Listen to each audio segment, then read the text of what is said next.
Alhamdulillah, asyhadu an la ilaha illallah wa asyhadu anna Muhammadan abduhu wa rasuluh la nabiyya ba'da amma ba'du.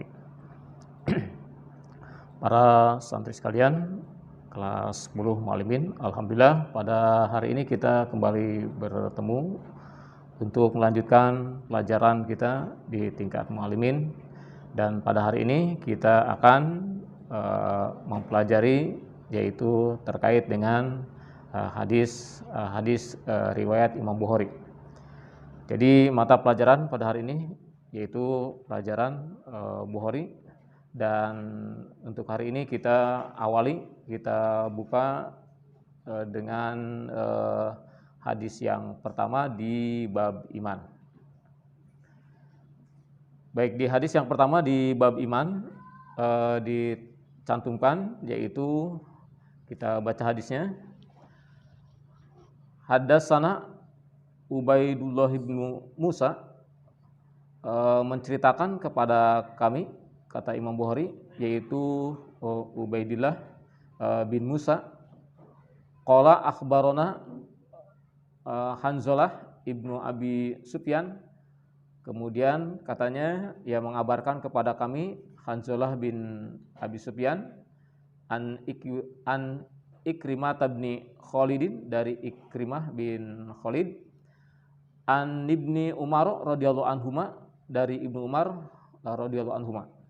Qala, ia berkata, qala Rasulullah SAW, bersabda Rasulullah SAW, bunyal Islamu, dibangun atau didirikan ya Islam itu ala khamsin, di atas 5 perkara, yaitu syahadati alla ilaha illallah, bersahadat tidak ada Tuhan selain Allah, wa anna Muhammadar Rasulullah, dan sesungguhnya Muhammad itu adalah Rasul Allah, wa iqamis salat, dan mendirikan salat, wa itaiz zakat, dan menunaikan zakat, wal haji, dan melaksanakan ibadah haji, wa shaumi Ramadan, dan melaksanakan saum di bulan Ramadan.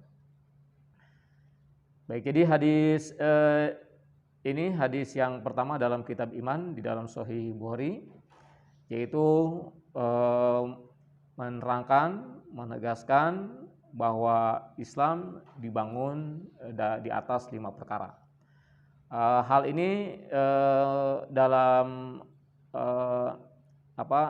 penjelasan para ulama atau yang sering kita dengar, inilah hadis yang menerangkan tentang rukun Islam. Nah, kita kan sering mendengar rukun Islam itu ada 5, yaitu syahadat, sholat, kemudian menunaikan zakat, kemudian melaksanakan saum, dan juga melaksanakan ibadah haji. Nah, sebagai landasan dalil ataupun keterangan yang terkait dengan rukun Islam yang kita kenal itu, nah inilah hadisnya ataupun dalilnya. Baik, jadi kata Nabi berpesan bahwa Islam dibangun di atas 5 perkara tadi, yaitu syahadat, kemudian sholat, zakat, dan menunaikan ibadah haji, kemudian juga saum Ramadan kalau dalam hadis ini. Baik, artinya bahwa dalam Islam itu, nah 5 perkara ini harus terlaksana dengan baik, harus terrealisasikan dengan baik. Jadi kalau salah satunya gugur, tentu ini akan merobohkan bangunan Islam itu sendiri. Jadi karena di sini dengan tegas Nabi menyebutkan Islam dibangun di atas 5 perkara ini. Nah, jadi kalau ada salah satunya tidak berdiri, maka Islam akan hancur, akan merusak ya amal Islam itu sendiri bagi orang tersebut, ya, begitu. Nah, di sini disebutkan yang pertama tadi adalah syahadat, itu bersaksi tidak ada Tuhan selain Allah. Nah, ini syahadat ini merupakan sebuah keyakinan dan nanti harus dibuktikan dengan tindakan, dengan perbuatan. Oleh karena itu, ya syahadat ini tidak bisa atau jangan dianggap sepele oleh kita. Karena ini persaksian kita terhadap Allah Subhanahu wa taala, dan kita juga siap menegakkan ajaran ataupun pelajaran ataupun agama yang dibawa oleh Nabi Muhammad SAW. Yaitu karena di sini ada kalimat wa anna Muhammadar Rasulullah. Nah, selanjutnya nanti kan di rukun iman di rukun Islam ini atau dalam hadis ini diterangkan nanti ada mendirikan sholat, ada menunaikan zakat. Nah, seperti halnya sholat, sholat itu ada pembatalnya, begitu ya.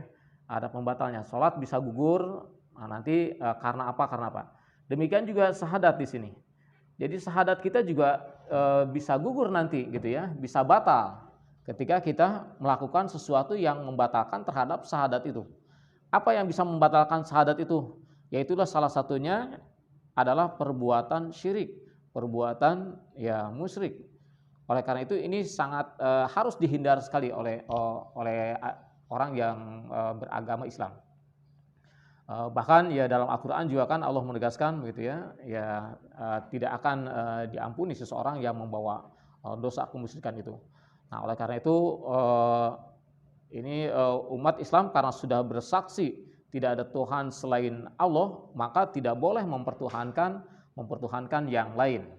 Gitu. Bahkan juga termasuk ya meluruskan niat begitu ya, meluruskan niat karena sesuatu yang kita lakukan, sesuatu yang kita amalkan, apalagi menyangkut ibadah, ini mutlak harus ikhlas karena Allah. Dalam Al-Quran Allah menyebutkan mukhlishina lahuddin, harus ya ikhlas berdasarkan ya agama yang memang sudah Allah tegaskan. Oleh karena itu juga ya dalam Al-Quran ada orang yang ya sholatnya tidak diterima oleh Allah Subhanahu Wa Taala, sholatnya malah membawa celaka. Ini kenapa? Ini karena ya mereka mendirikannya ya bukan karena Allah. Salah satunya ya mereka mendirikannya dengan penuh kelalaian atau juga karena ria, bukan karena Allah. Nah, oleh karena itu dengan kalimat syahadat yang kita ucapkan ini mutlak bahwa segala tindakan amal kita, segala tindakan dalam ibadah kita ini harus niat kita lurus karena Allah. Nah, jadi kalaupun sholatnya benar, kaifiatnya benar, begitu ya, gitu, kaifiat sholatnya sesuai dengan contoh Rasul, tapi kalau niatnya bukan karena Allah, tentu sholat itu ya jadi gugur, tidak akan diterima. Nah, oleh karena itu, nah inilah gitu ya. Jadi kita ini ya ikhlas karena Allah. Nah, ini sebagai rujukannya, sebagai landasannya adalah ya karena kita sudah ya bersahadat, bersaksi tidak ada Tuhan selain Allah. Jadi ibadah kita tujukan, kita arahkan semuanya karena Allah Subhanahu Wa Taala.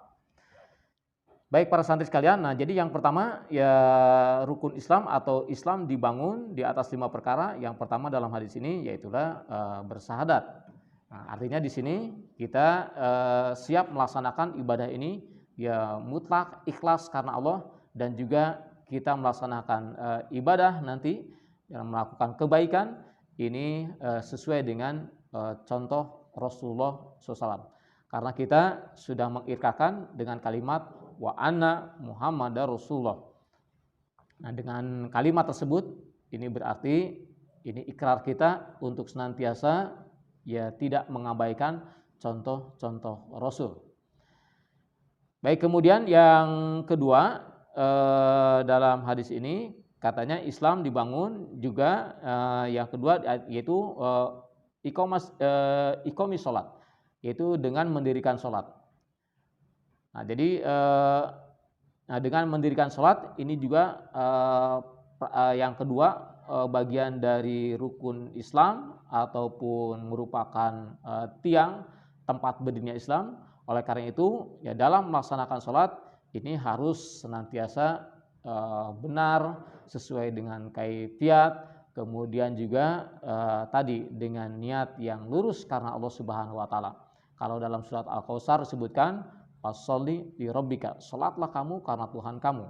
Kemudian juga kalau dalam hadis untuk menyangkut kaifiatnya, shollu kama ra'aitumuni usolli, kata Nabi. Salatlah kalian ya sesuai dengan sebagaimana kalian melihat aku salat. Artinya kita berusaha salat ini sesuai dengan tuntunan contoh Rasulullah SAW.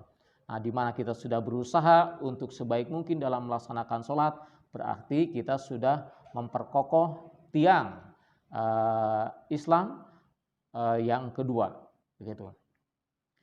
Baik, oleh karena itu terus pelajari gitu ya, perbaiki sholat-sholat yang sudah kita lakukan. Karena bisa jadi sholat-sholat yang kita sudah lakukan masih ada kekurangan-kekurangan.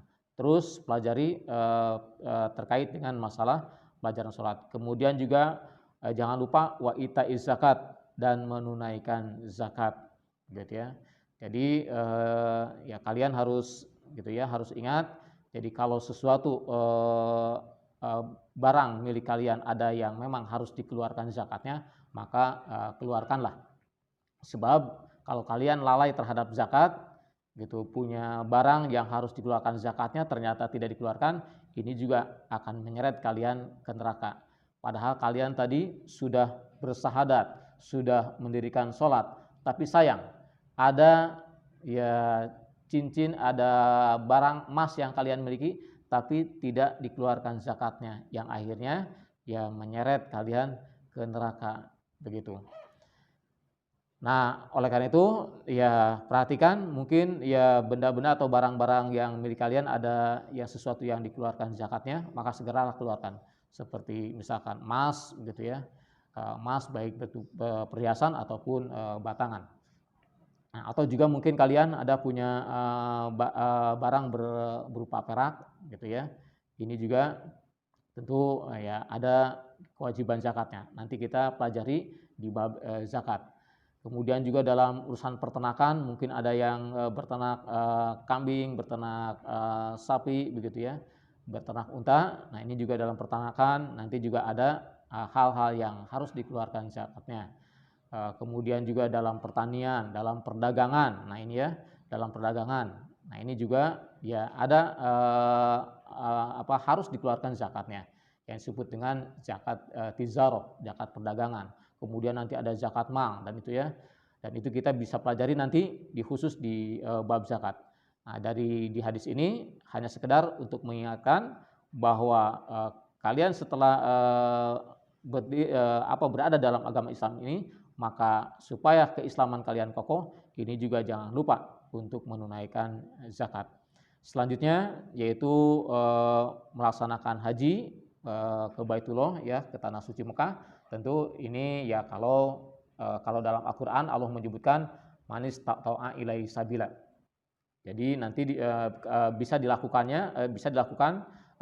berangkat menunaikan ibadah haji itu ya sesuai dengan kemampuan, begitu. Sesuai dengan kemampuan. Jadi kita kira sudah mampu, nah maka berangkatlah. Tapi karena haji itu bagian dari rukun Islam, atau Islam dibangun di atas 5 perkara tadi, diantaranya haji. Oleh karena itu kita sebagai umat Islam, ya walaupun mungkin menurut ukuran kita belum merasa mampu untuk melaksanakan ibadah haji, tapi niat, keinginan untuk melaksanakan ibadah haji itu harus ada, gitu. Usaha, ya keinginan, niat untuk melaksanakan ibadah haji itu harus ada, begitu ya. Kenapa? Karena ini bagian dari rukun Islam, atau Islam dibangun di atas 5 perkara tadi. Jadi kalau kita ya tidak ada keinginan untuk melaksanakan ibadah haji, apalagi tidak ada kemauan untuk mengetahui tentang ibadah haji, padahal itu merupakan bagian dari kewajiban kita yang harus kita laksanakan.